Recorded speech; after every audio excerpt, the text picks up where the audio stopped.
अल्हम्दुलिल्लाह अल्हम्दुलिल्लाह वक़फ़ा वस्सलातु वस्सलामु अला सय्यिदिल अंबिया अम्मा बाद औज़ु बिल्लाहि स्समीइल अलीम मिनश शैतानिर रजीम बिस्मिल्लाहिर रहमानिर रहीम वमन ला युजिब दाइयल्लाहि फलैसा बिमुअजिदिन फिल अर्दि वलैसा लहू मिन दूनिही औलिया उलाइका फ़ी ज़लालिम मुबीन।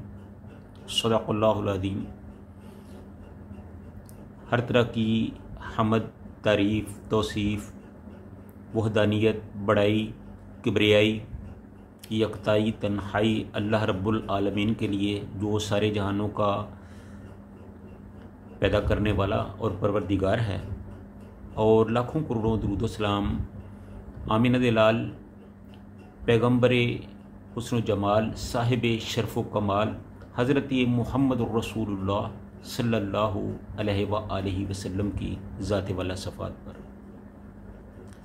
कबल इसके कि हम इस पर अपनी गुफ्तगू का आगाज़ करें, हस्बे साबक आपसे ये गुजारिश है कि हमारी इस गुफ्तगू को आप ख़ुद भी सुनें और अपने दोस्तों अहबाब को भी इसमें शामिल करें, ताकि अल्लाह के दीन की तबलीग का फ़रीदा अच्छे तरीके से अंजाम हो सके और लोग ज़्यादा से ज़्यादा अल्लाह के दीन की बातों को जान सकें। और हमारा ये छोटा सा काम शायद हमारे लिए आखिरत में निजात का सबब बन जाए। तो अल्लाह ताला फरमाते हैं कि वमन लम युजिब दाइयल्लाह, के जो शख्स भी अल्लाह की दावत देने वाले की दावत को कबूल नहीं करता, फलैसा बिमुअजिदिन फिल अर्दि, तो वो खुदा को, अल्लाह को किसी तरह भी ज़मीन में आजत नहीं कर सकता। यानी कि वो ज़मीन में अल्लाह का कुछ नहीं बिगाड़ सकता, वो ना मानकर अपना ही नुकसान करता है। दूसरा, ये जो दाई अल्लाह का लफ्ज़ है, इससे मुराद रसूलुल्लाह सल्लल्लाहु अलैहि वसल्लम हैं, क्योंकि पिछली जो आयात बयान का नज़ूल हुआ है उसमें रसूलुल्लाह सल्लल्लाहु अलैहि वसल्लम की दावत व तबलीग का ही ज़िक्र हुआ है। तो यहाँ भी दावत अल्लाह का ज़िक्र हो रहा है, तो इससे मुराद रसूलुल्लाह सल्लल्लाहु अलैहि वसल्लम हैं। और इसका मकसद ये है कि जो भी आदमी, जो शख्स भी रसूलुल्लाह सल्लल्लाहु अलैहि वसल्लम की दावत को नहीं मानता, वो अल्लाह का कुछ नहीं बिगाड़ सकता।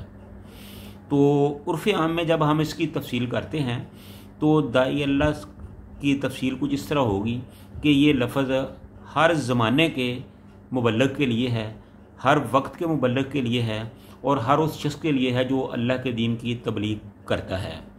और उससे इनकार करने वाला हर ज़माने में पाया जाने वाला इनकारी है, कि जो भी इनकार करता है, खा वो किसी भी ज़माने में है, वही इसका मिस्दाक है।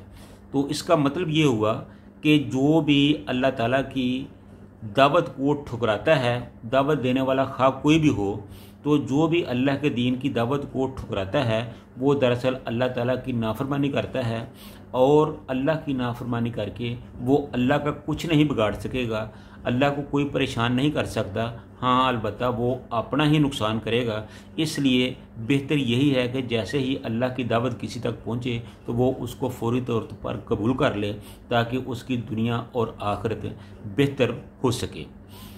वलैसा लहू मिन दूनिही औलिया, और फिर ये है कि जो बंदा इनकार करता है, जो अल्लाह की दावत को नहीं मानता, जो अल्लाह के दीन को नहीं मानता, जो अल्लाह की शरीयत को नहीं मानता, वलैसा लहू मिन दूनिही औलिया, फिर उसका कोई मददगार भी नहीं, किसी सिलसिले में उसकी कोई मदद भी नहीं कर सकता। वो तन्हा बेयारो मददगार होगा, अल्लाह के मुकाबले में कोई उसकी मदद करने वाला नहीं होगा। वो दुनिया में भी नाकाम व नामराद होगा और आखिरत में भी नाकाम व नामराद होगा। उलाइका फ़ी ज़लालिम मुबीन, यही वो लोग हैं जो गुमराह हैं, जो हक़ से हटे हुए हैं और खुली गुमराही से दुचार हैं।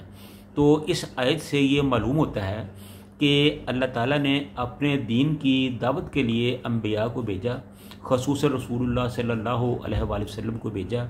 उन्होंने अल्लाह के दीन को लोगों तक पहुँचाया, फैलाया, अल्लाह के दीन की दावत दी, और वो लोग बड़े ही खुश नसीब थे जिन्होंने ان کی دعوت کو قبول کیا، اور جن لوگوں نے اللہ کے دین کی دعوت کو قبول نہ کیا وہ لوگ انہوں نے اپنا ہی نقصان کیا، اور وہ لوگ بدقسمت ٹھہرے، اور وہ دنیا میں بھی بے یار و مددگار رہے، اور آخرت میں بھی ان کا کوئی مددگار نہیں ہوگا، اور وہ دنیا اور آخرت میں گمراہ ٹھہرے اور کھلی گمراہی سے دوچار ہوئے۔ تو اللہ تعالیٰ سے دعا ہے کہ اللہ تعالیٰ ہم سب کو اپنے دین پر، اپنی شریعت پر، اپنے احکام پر عمل کرنے کی توفیق عطا فرمائے، اور ہمیں ہر اس کام سے بچا کے رکھے جس پر عمل کرنے سے اللہ اور اس کے رسول کی ناراضگی کا خطرہ ہو۔ اللہ تعالیٰ ہم سب کو نیک اعمال کی توفیق عطا فرمائے۔ وآخر دعوانا ان الحمد للہ رب العالمین۔